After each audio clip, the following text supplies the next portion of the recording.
Hello बच्चों, क्या हाल चाल। मस्त है एकदम। तो आज हम लोग सीखेंगे trigonometric ratios for special angles. मतलब 0, 30, 45, 60, 90 डिग्री की वैल्यू हम लोग कैसे फाइंड आउट करेंगे। और फिर अंत में मैं आपको एक टेबल बना के दूंगा और उसमें मैं आपको समझाऊंगा भी कि आपको कैसे ये सभी वैल्यू याद रखनी है या किस तरीके से आप इजीली इनको अपने माइंड में फीड रख सकते हैं। तो बने रहिएगा वीडियो में शुरुआत से लेकर के अंत तक। ये है आपका चैनल सीक्रेट यस 5 ट्यूटोरियल और मैं यस खान आपका इस चैनल में तहे दिल से इस्तकबाल करता हूँ। आइए शुरुआत करते हैं आज के टॉपिक की। तो ट्रिग्नोमेट्री का ये दूसरा इंट्रोडक्शन पार्ट है। फर्स्ट पार्ट में हमने आपको सिखाया था कि जो ट्रिग्नोमेट्रिक रेशोज होते हैं साइन कास्ट टैन काट, उनके बारे में मैंने आपको डिटेल में बताया है। आज मैं आपको कुछ स्पेशल एंगल्स के ट्रिग्नोमेट्रिक रेशोस कैसे निकाले जाते हैं वो मैं आपको सिखाऊंगा। तो आज का हमारा टॉपिक है ट्रिगोनोमेट्रिक रेशोस फॉर स्पेशल या स्पेसिफिक एंगल्स।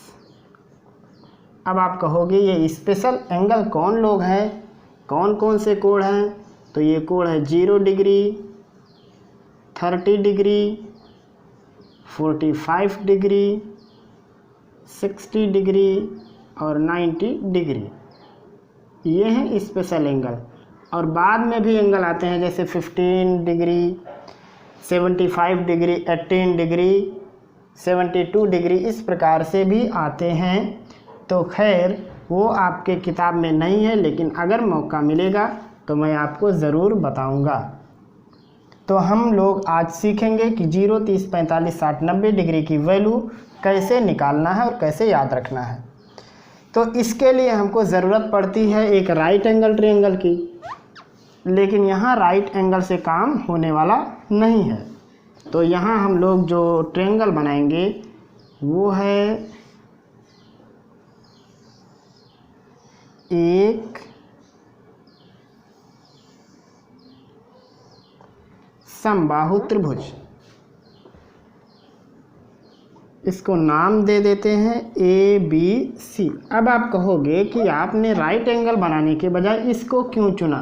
तो बिल्कुल आपका सही प्रश्न है। इसको हमने इसलिए चुना क्योंकि इसमें हमको 90, 60 और 30 ये तीनों एंगल आसानी से मिल जाएंगे। अब कैसे मिलेंगे, देखो समबाहु त्रिभुज का हर एक एंगल 60 होता है। बिल्कुल सही बात। अगर उसके किसी एक शीर्ष से हम लोग उसकी किसी साइड पे एक परपेंडिकुलर ड्रा करते हैं तो बिल्कुल मिड पॉइंट पे आके मिलता है। अब आप कहोगे ये भी सही है। तो ये जो होता है उस वर्टेक्स को बिल्कुल बीचों बीच से काटते हुए आता है। तो अगर ये 60 डिग्री है तो ये हो जाएगा 30 और 30 और ये 90 डिग्री। अब देखो 30, 60, 90 हमको इजीली मिल गए। तो इसमें हम लोगों ने सबसे पहले क्या बनाया, एक समबाहु त्रिभुज। अब अगर हमने एक समबाहु त्रिभुज बना लिया है तो समबाहु त्रिभुज की खासियत भी जानते हैं, इसकी सभी साइड बराबर होती है।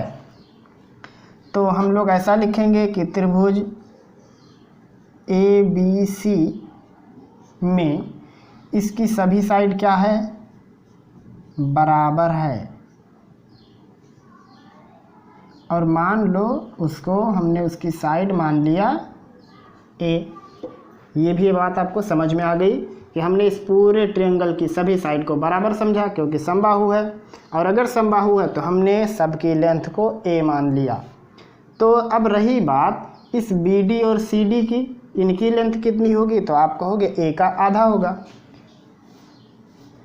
BD की वैल्यू या CD की वैल्यू की बात करेंगे तो ये होगा A का आधा। वजह आप लिख सकते हो कि समबाहु त्रिभुज का शीर्ष लंब उसकी भुजा को या सामने वाली भुजा को समद्विभाजित कर देता है। तो यहाँ से BD की वैल्यू हमको मिल गई। अब देखो हमारे पास दो समकोण त्रिभुज हैं, किसी एक का सहारा ले सकते हैं। अब लिखेंगे समकोण त्रिभुज ADB ले लो या ADC, आपको समकोण त्रिभुज की ही ज़रूरत है, क्योंकि हमें जो ट्रिग्नोमेट्रिक रेशियोज निकालने हैं वो केवल और केवल समकोण त्रिभुज में ही काम करते हैं। तो इसलिए हमने समकोण त्रिभुज ही चुना, और वो भी ADB। ये हो गया। अब हम लोग जानते हैं पाइथागोरस का थ्योरम कि कर्ण का स्क्वायर बाकी दोनों साइड की स्क्वायर का योग होता। अब कहोगे आपने इसे क्यों यूज़ कर लिया? क्योंकि हम लोग इसकी लेंथ जानते हैं, इसकी लेंथ जानते हैं, ये बीच वाला चीज़ गायब है। तो हम लोग AD का लेंथ निकालने के लिए ऐसा कर रहे हैं। तो लिखेंगे पाइथागोरस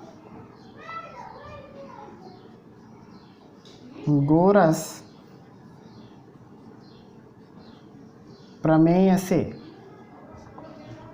क्या होगा, कर्ण है AB, उसका वर्ग होगा AD का वर्ग प्लस BD का वर्ग।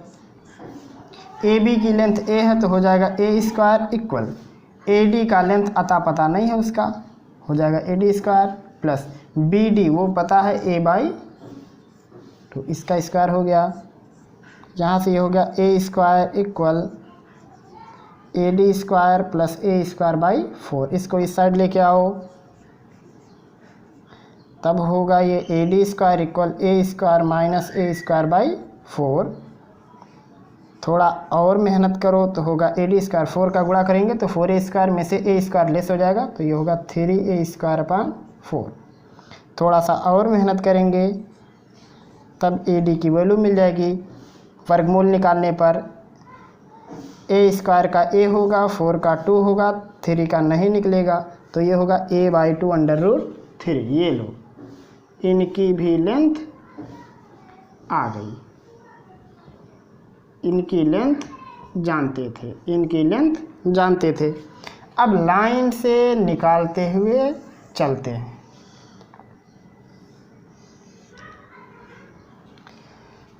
सबसे पहले नंबर 1 निकालने की कोशिश करते हैं हम लोग साइन 30 डिग्री। देखो 30 डिग्री मतलब इस एंगल की बात करते हैं, और साइन होता है P/H, परपेंडिकुलर बाई हाइपोटेन्यूज। तो इस 30 का परपेंडिकुलर ये है और उसकी लेंथ है A/2। ये है उसका कर्ण क्योंकि 90 डिग्री के सामने होता है, और ये है A, तो ये होगा A/2A।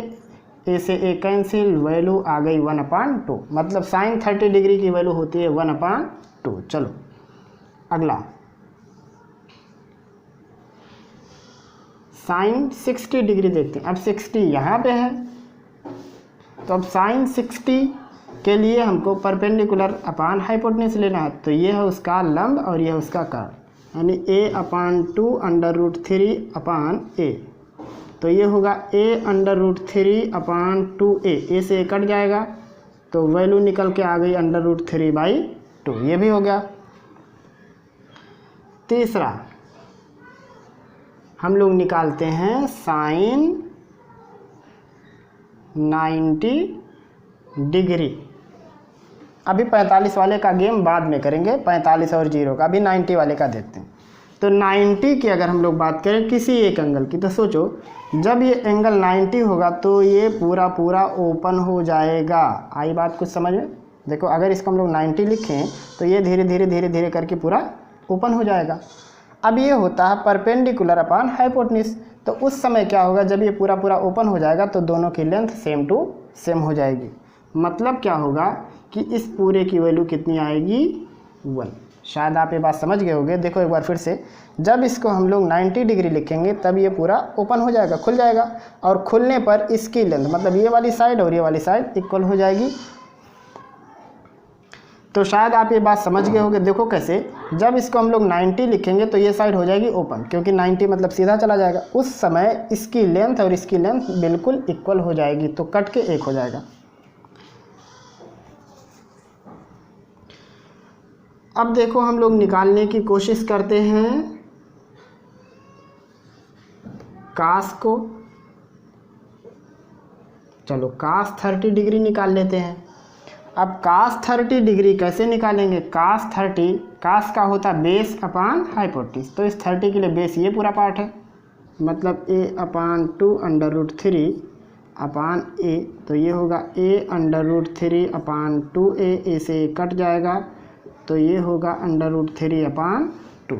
देखो जो वैल्यू sin 60 की आई वो cos 30 की आ गई। अगला निकाल लेते हैं cos 60 डिग्री। तो cos 60 डिग्री के लिए यहाँ आके पहुँचेंगे बेस अपान हाइपोटेन्यूज, तो इस 60 का बेस कितना है a/2 है और ये है a, तो ये हो जाएगा a/2a, a से कट जाएगा तो आएगा 1/2, ये भी निकल गया। अगला निकाल लेते हैं हम लोग cos 90। देखो ये कैसे निकालेंगे, अब अगर हम लोग किसी एक को 90 ले लें, जैसे मान लो इसको ले लेते हैं, तो अगर मान लो ये 90 ले लेते हैं हम लोग cos 90, या यहाँ वाला एंगल भी ले सकते हैं, यहाँ वाला मान लो सपोज करो कि ये एंगल 90 डिग्री है, तो उस समय ये ओपन होके बिल्कुल हो जाएगा बराबर। तो अगर हम लोग cos की बात करें तो होता बेस अपान हाइपोटेन्यूज,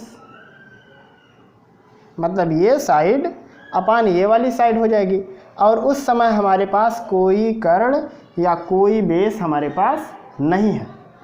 समझने की कोशिश करना, जब ये पूरा ओपन हो जाएगा तो उस समय हमारे पास किसी भी प्रकार का कोई बेस नहीं बचेगा, क्योंकि ये फिगर तब इस प्रकार से ओपन हो जाएगी जब हम लोग इसको 90 समझेंगे तभी। तो जब ये ओपन हो जाएगा पूरा, तो अब यहाँ से बेस हो गया गायब। तो जब बेस है ही नहीं तो बेस की वैल्यू अगर 0 है तो बेस अपान हाइपोटेन्यूज की टोटल वैल्यू भी क्या होगी, 0 होगी। ऐसे ही हम लोग निकाल सकते हैं tan 30 डिग्री।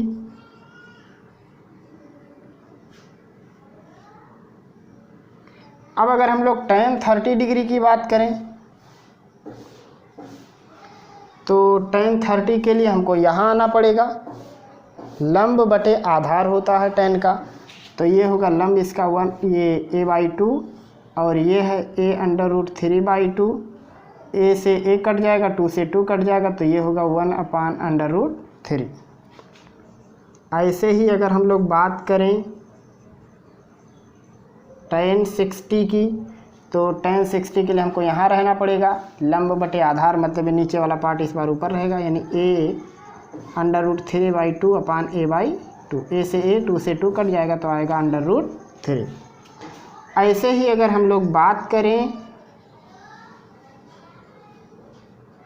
tan 90 डिग्री की, तो जब हम लोग tan 90 की बात करेंगे तो मान लो ये पार्ट ओपन है, होता है लंब बटे आधार, और उस समय अगर हम लोग tan 90 की बात करेंगे, लंब बटे आधार की बात करेंगे, तो जब ये ओपन हो जाएगा तो ऐसे त्रिभुज में बेस की कल्पना करना किसी भी प्रकार से उचित नहीं है, क्योंकि जब ये ओपन हो जाएगा तो बेस होगा ही नहीं।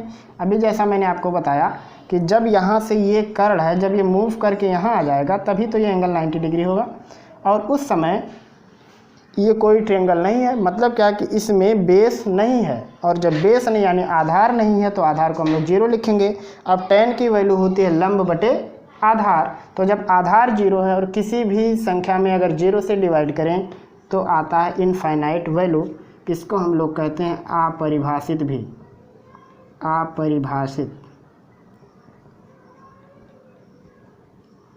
मतलब इसकी कोई डेफिनेशन नहीं है, मतलब ये डिफाइंड वैल्यू नहीं है। तो अब हम लोग निकाल लिए sin 30, sin 60, sin 90, cos 30, cos 60, cos 90, tan 30, tan 60 और tan 90। बचा है 0 डिग्री, चलो उनको भी मैं आपको समझा देता हूँ।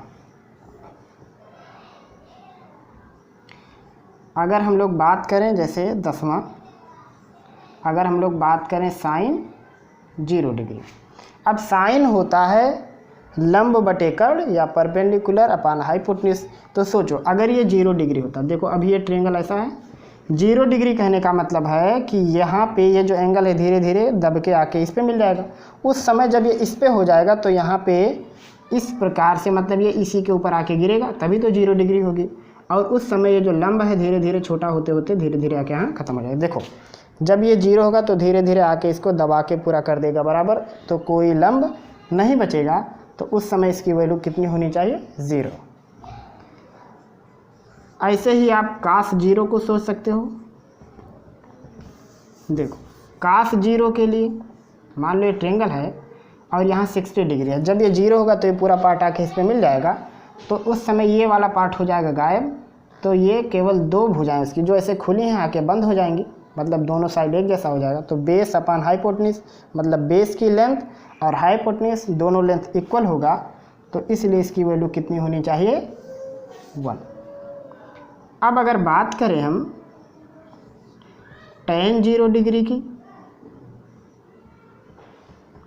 तो tan 0 डिग्री की वैल्यू, अब tan होता है लंब बटे आधार। देखो ये मान लो ये एंगल 60 है, ये धीरे धीरे 0 होगा, तो फिर से वही चीज़ सोचो, जब ये 0 होगा तो ये लंब हमारा ख़त्म हो जाएगा। अब लंब बटे आधार, तो लंब है ही नहीं, क्योंकि धीरे धीरे वो परपेंडिकुलर पूरा ख़त्म हो जाएगा। तो परपेंडिकुलर नहीं, मतलब परपेंडिकुलर की वैल्यू 0 है, तो ये टोटल वैल्यू, क्योंकि परपेंडिकुलर बाई बेस, तो परपेंडिकुलर की वैल्यू ही 0 हो जाएगी जब धीरे धीरे नीचे आएगा। तो tan 0 की वैल्यू कितनी होगी, 0 होगी। तो आप शायद इतनी वैल्यू समझ गए, sin 0 sin 30 sin 60 sin 90, cos 0 cos 30 cos 60 cos 90, tan 0 tan 30 और tan 60 और tan 90 डिग्री, इतनी वैल्यू आप समझ गए। अब अगर आप साइन जानते हो तो cosec निकाल सकते हो। जैसे sin 30 है 1/2, तो cosec 30 होगा 2। sin 60 है √3/2, तो cosec 60 होगा 2/√3। sin 91 है तो cosec 91 होगा। ऐसे ही अगर cos 30 है √3/2, तो sec 30 होगा 2/√3। cos 60 1/2 है तो sec 60 होगा 2। cos 90 अगर 0 है तो sec 90 अनडिफाइंड हो जाएगा, क्योंकि ये जो 0 है इसको हम लोग लिखेंगे 1/0, तो वो अनडिफाइंड हो जाएगा। ऐसे ही अगर हम लोग tan 30 की बात करते हैं 1/√3, तो cot 30 हो जाएगा √3। tan 60 है √3, तो cot 60 हो जाएगा 1/√3। हमें निकालना है 45 डिग्री के लिए। तो देखो जब हम लोगों ने समबाहु त्रिभुज बनाया तो उसमें 45 डिग्री नहीं था, तो उसके लिए हम लोग एक स्पेशल ट्रायंगल बना लेते हैं, वो भी राइट एंगल, और उसमें 45 डिग्री ले लेते हैं। तो जब 45 डिग्री होता है तो आप जानते हो कि दो एंगल 45 हो जाएंगे, क्योंकि ये 90 है, टोटल 90 होना चाहिए, तो 45 इधर 45 इधर, और जब दो एंगल बराबर तो दो साइड भी बराबर हो जाएंगे ऐसे। तो हम लोग लिखेंगे समकोण त्रिभुज ABC में AB बराबर BC बराबर मान लो A। क्यों होगा, क्योंकि हमने इसका दो एंगल बराबर माना, मतलब ऐसा कर सकते हैं कि ये समद्विबाहु समकोण त्रिभुज है। अब हम लोग यहाँ भी पाइथागोरस प्रमेय लगा करके AC का लेंथ निकालेंगे। तो लिखेंगे पाइथागोरस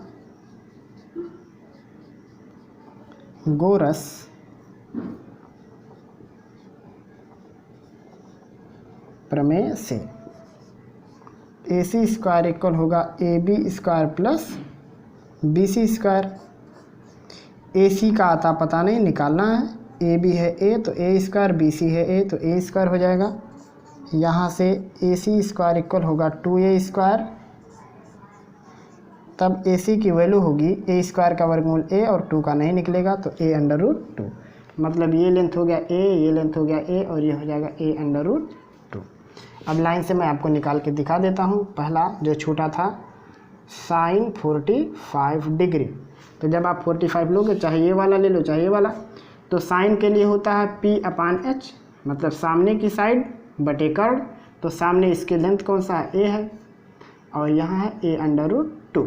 A से A कट जाएगा तो आएगा 1/√2। अब अगर साइन निकल गया तो कॉसेक भी निकल जाएगा चाहो तो। cosec 45 होता है √2/1। क्यों होगा, क्योंकि इसका ठीक उल्टा आपको लेना, तो आप केवल √2 भी लिख सकते हो। और छोटा था cos 45। अब cos के लिए होता बेस अपॉन हाइपोटेन्यूज, आधार बटे कर्ण। तो इसका आधार कितना है, A है, और कर्ण है A√2। A से A कट जाएगा तो वैल्यू आएगी 1/√2। अब cos मिल गया तो sec भी मिल जाएगा, वो होगा √2, इसका ठीक उल्टा। फिर गायब था tan 45 tan होता है लंब बटे आधार परपेंडिकुलर बाई बेस, तो इसका लंब a है, आधार भी a है, वैल्यू होगी 1। तो अगर tan निकल गया तो काट भी मिल जाएगा, तो एक का उल्टा एक ही होगा। तो जो वैल्यू छूटी थी sin 45 cos 45 और tan, तो आपने देखा sin और cos की वैल्यू बिल्कुल एक जैसी है, cosec और sec की वैल्यू बिल्कुल एक जैसी है। उसके बाद tan और cot के लिए भी 45 डिग्री की वैल्यू एक जैसी है।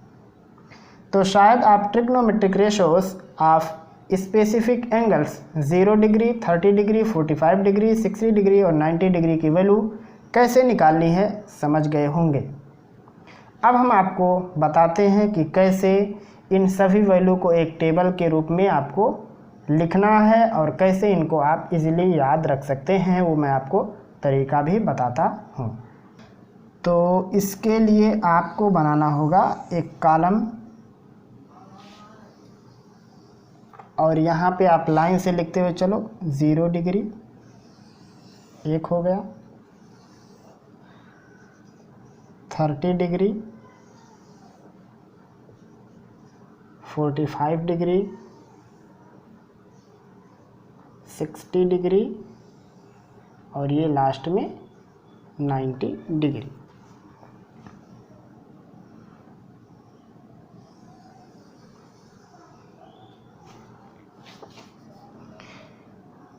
इधर आप लिखो साइन, इस प्रकार से लिखना साइन, फिर लिखोगे कास, उसके बाद लिखोगे टेन, फिर काट,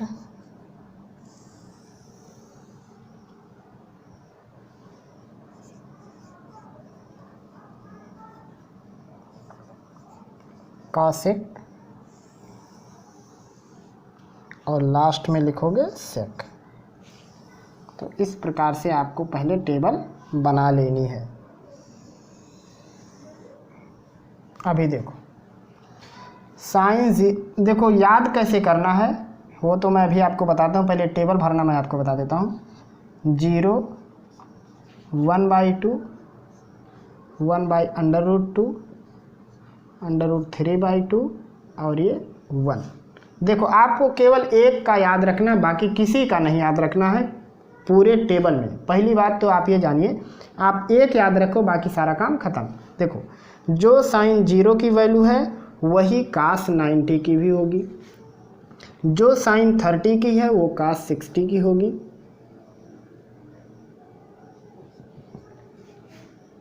और जो 45 उसका है और वो इसका हो जाएगा। ऐसे इधर की दोनों वैल्यू उठा के उधर लिख देना, 0 को 90, 30 को 60 और 45 बराबर हो जाएगा। अब जो 30 है वो उधर का 60 होगा और जो इसमें वहाँ 90 है वो यहाँ के लिए 0 होगा। बिल्कुल ठीक से पलट देना बीचों बीच में से ऐसे।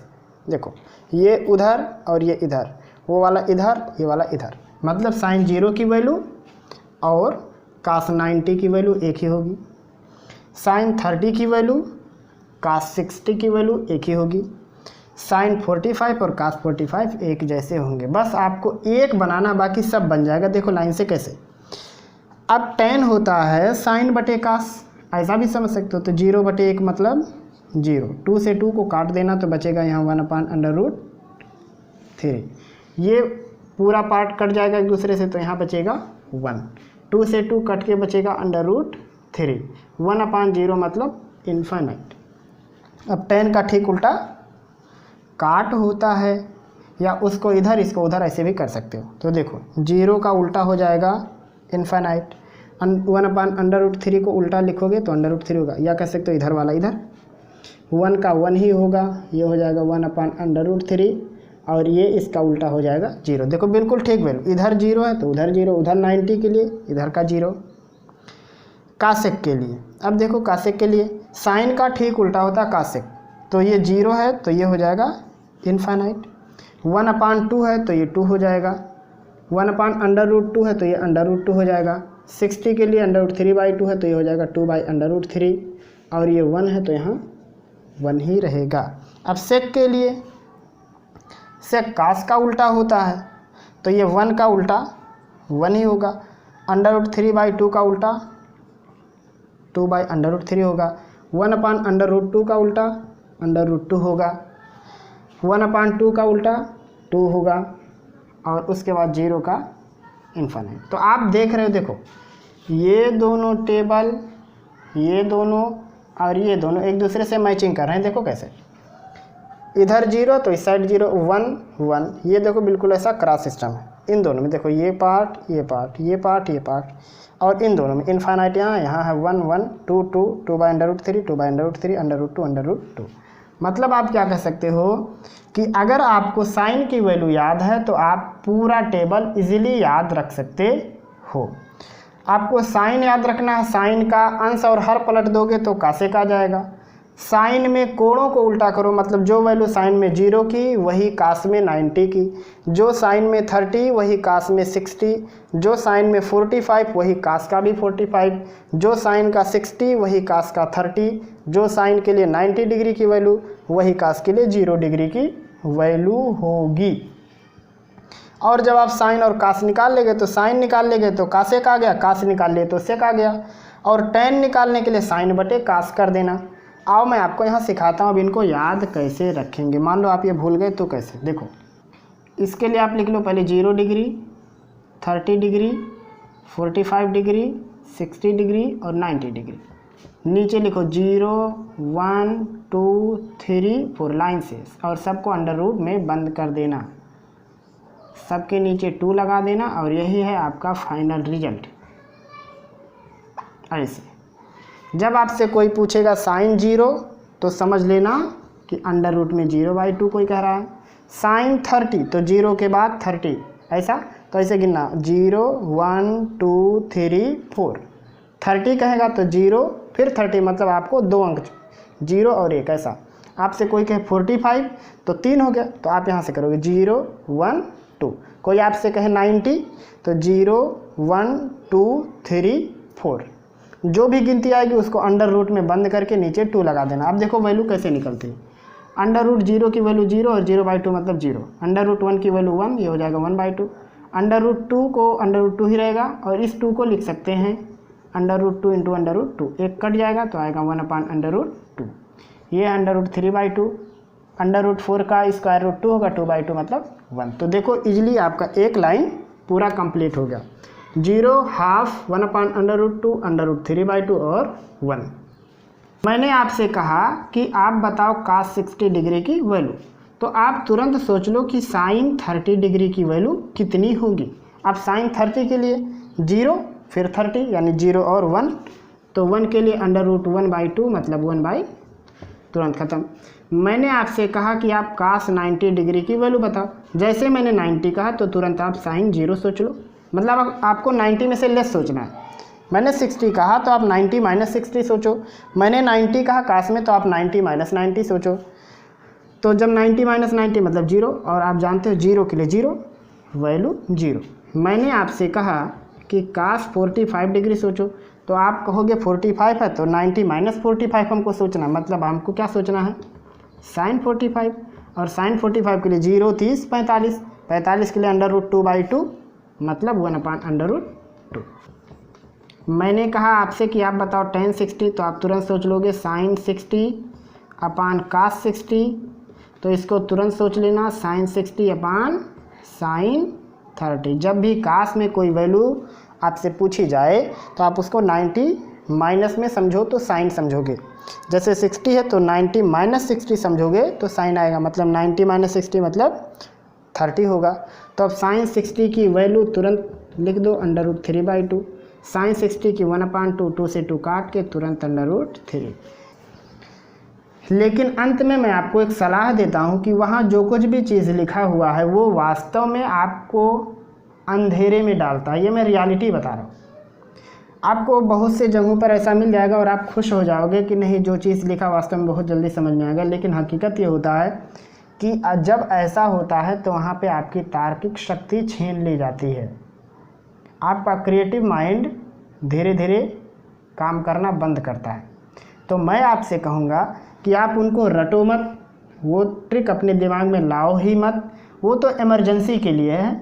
आप सबसे बेहतर क्या करो, अपने दिमाग पे थोड़ा प्रेशर डालो और इनको डिराइव जैसे किए हो उस पूरे सेट को ही अपने दिमाग में सोच लो। जैसे जैसे मैंने अभी ड्राइव करके इनकी वैल्यू निकाली है, वो सारा इमेज अपने दिमाग में सोचो और हर एक स्टेप दिमाग में खुद सॉल्व करो, बिना पेन बिना पेपर के। तो जब आप ऐसा करोगे तो आपका जो ये माइंड है ये खुद कैलकुलेटर जैसा स्टेप बाय स्टेप काम करने लगेगा, और उस समय जैसे ही आपसे कोई किसी भी चीज़ की वैल्यू पूछेगा आप तुरंत उसको अपने माइंड में सॉल्व करके तुरंत आंसर देने की कोशिश करोगे।